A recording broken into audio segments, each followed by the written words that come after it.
150થી વધુ સીટો ધરાવતી ગુજરાત સરકારને પૂછવા માંગે છે કે આ યુવાનોનું ભવિષ્ય ક્યારે મજબૂત બનશે, આ યુવાનોને પરિવારને ક્યારે ન્યાય મળશે, તેમને રોજગાર ક્યારે મળશે।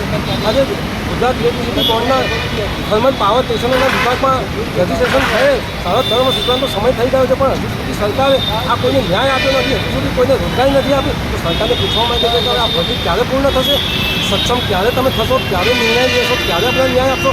અન્યથા તમારાથી આ ભરતી પૂરી થઈ શકે તેમ ના હોય, તમારામાં સક્ષમતા ના હોય, મજબૂત સરકારમાં સક્ષમતા ના હોય ભરતી પૂર્ણ કરવાની, તો તમે ના કહી દો તો અમે પોતાની આની પાસે પૈસા ન બગાડે, ધક્કા ના ખાઈએ અને ભરતી કરી હોય તો 10 વર્ષ સુધી અમને ચોક્કસ જવાબ આપો કે આ ભરતી ક્યારે પૂર્ણ કરવાની છે।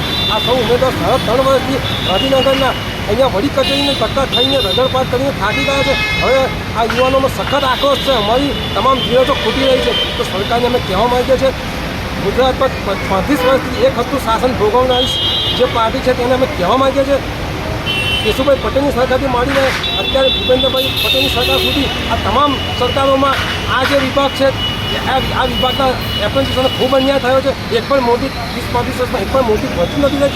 25-30 વર્ષથી આ યુવાનો એપ્રેન્ટિસ કરેલા છે તે બધા બેરોજગાર બની ગયા છે, છતાં પણ તેમને ત્યાં નિમણૂક નથી આપવામાં આવતી અને મોટાભાગનું કામ આઉટસોર્સિંગથી કરવામાં આવ્યું છે, કોન્ટ્રાક્ટ પદ્ધતિથી કામ ચાલી રહ્યું છે। આ ગુજરાત સરકાર માટે, મુખ્યમંત્રી માટે, આપણા વડાપ્રધાન માટે તેમનું જ રાજ્ય છે, તો ખૂબ આ શરમજનક સ્થિતિ ઊભી થઈ કહેવાય ગુજરાત સરકાર માટે। જ્યારે તકે આ સૌને ન્યાય આપો, રોજગારી આપો, નિમણૂક આપો અને રોજગારી આપો તો ગુજરાતનો વિકાસ થયો કહેવાશે। આ સૌ ઉમેદવારો છે તેઓ બધા ઓબીસી સમાજના છે, ગરીબ પછાત મા બાપના ઉમેદવારો, વિદ્યાર્થીઓ છે, આઈટીઆઈ કરે છે, તમામ પાવર હાઉસોમાં, તમામ પાવર સ્ટેશનોમાં એપ્રેન્ટિસશીપ પૂર્ણ કરેલી છે।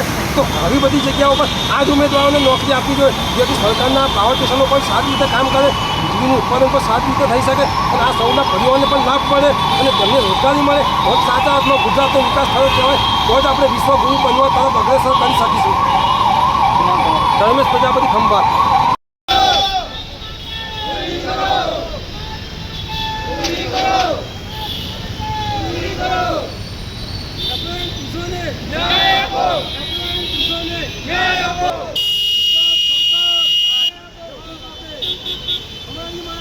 पूरी करो, हमारी मांगे पूरी करो।